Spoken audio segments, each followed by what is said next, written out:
everyone. Thank you for joining us for this special edition of KREM 2 News. I'm Whitney Ward. Welcome, everyone. I'm Mark Hanrahan. Let's get right to it tonight. As the Super Bowl just wrapped up, so are people's celebrations. But this year's celebrations obviously looked a bit different in the era of the coronavirus pandemic. Amanda Rowley is joining us now live, where she traveled to both Washington and Idaho to see how people were able to still enjoy the game this year. Amanda?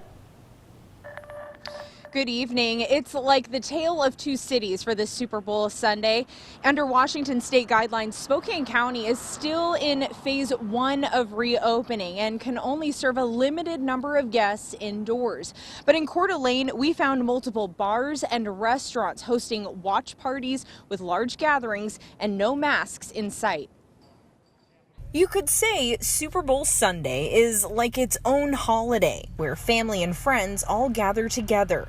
This year, fans were encouraged to stay home and host virtual watch parties, which meant big changes for Spokane restaurants today. No packed bars or Super Bowl watch parties.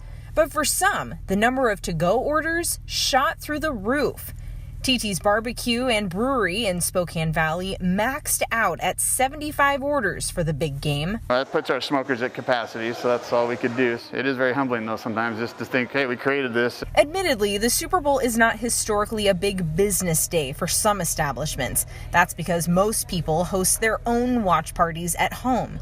Even so, for businesses like Pool's Public House and No Lie Brew House, Super Bowl Sunday was mostly quiet and at times slower than usual. It's difficult for Washington businesses, and it's probably more beneficial for Idaho businesses. So we went to Coeur d'Alene to see how people were watching the game there. Idaho is currently in stage 3 of reopening, and Panhandle Health District is not enforcing as many COVID restrictions as Spokane County. The Moose Lounge posted a Facebook event for a Super Bowl potluck today. The owner did not want to interview with us or allow us to shoot video inside the bar.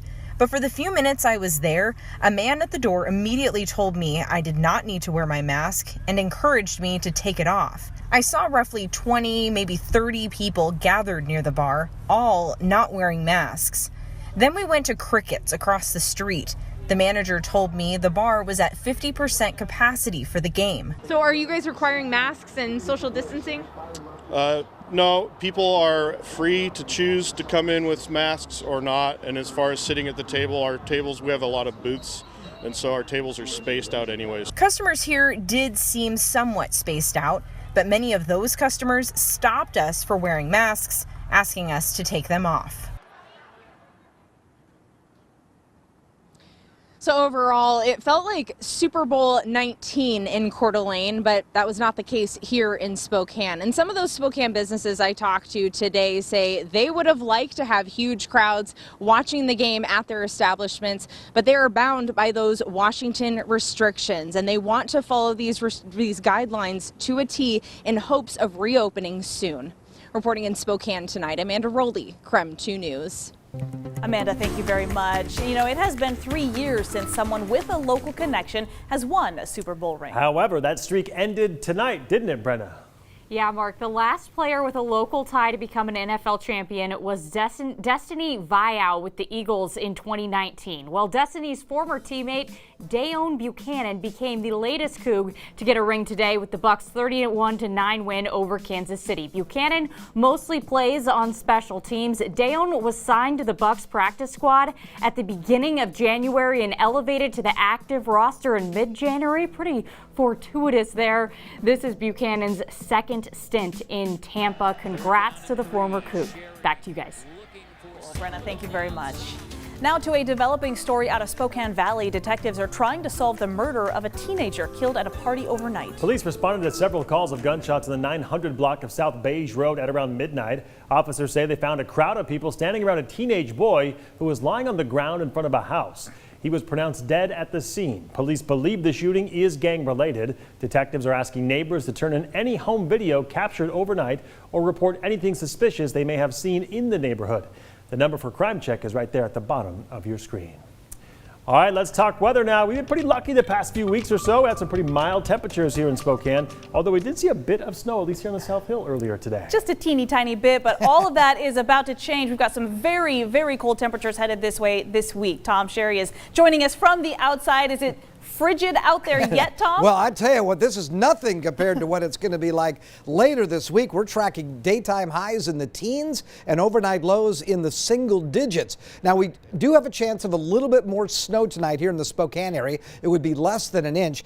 So much snow has fallen, not in Spokane, obviously, but in surrounding areas. We actually have an avalanche warning in effect across areas of Idaho, including Kootenai County and Shoshone County. That's through tomorrow. We've actually got a snow advisory, winter weather advisory in effect to the south of us down into the Palouse, 195 and 95. Those highways were in terrible shape earlier today. And then we still have that winter storm warning in effect until early tomorrow morning in the Okanagan Highlands as well as into the northern Cascades. So we're at 30 degrees right now, which will be balmy as we get later on into this work week. That's for darn sure. And we're also going to get windy weather by the middle of the week as well. You can see some of those snow showers moving out of the Washington Palouse and more now into the Idaho Palouse, and still some snow falling over on the west side of the state. Matter of fact, Snoqualmie Pass was in terrible shape earlier today.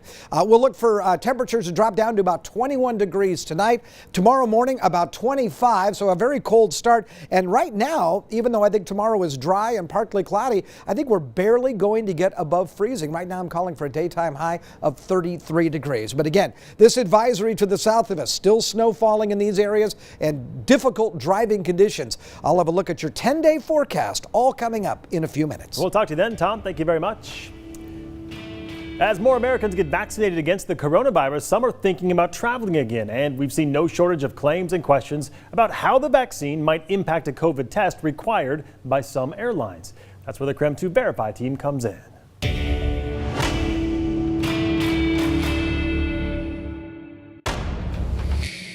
Our question comes from KREM 2 viewer Dave. He writes, I've had the first Moderna vaccine and am scheduled for the second shot on February 15th. I consider myself fortunate. However, I'm planning a trip to Hawaii in mid-March and they require a negative COVID test before departure. Is it possible the vaccine alone could produce a positive test?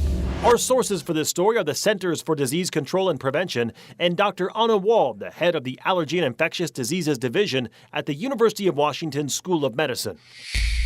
Is it possible the vaccine alone could produce a positive test? So, no, it is not possible for the vaccine to produce a positive test. The CDC addresses the same question, stating neither the recently authorized and recommended vaccines nor the other COVID-19 vaccines currently in clinical trials in the U.S.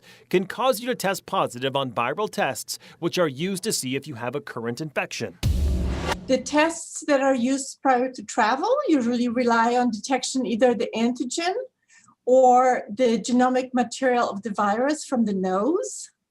And the vaccines we're currently using are injected into the muscle, and it's just a small piece of messenger RNA that's in the vaccine. The CDC points out that if your body develops an immune response, which is the goal of the vaccine, there is a possibility that you may test positive on some antibody tests. Those tests can show if you had a previous infection and that you may have some level of protection against the virus. But back to Dave's question, can a vaccine alone produce a positive test? We can verify that no, it can't. And do you have something you'd like me to verify? Give me a call at that number on your screen and I'll work to answer your questions. Still coming up tonight, more coronavirus vaccine appointments will be available soon at the Spokane Arena this week. So we'll let you know when you can start booking those appointments, either online or by phone. It's being delayed by the coronavirus pandemic. Spokane area seniors may miss out on their chance to be noticed by college scouts. See firsthand how this pandemic is impacting them, coming up next.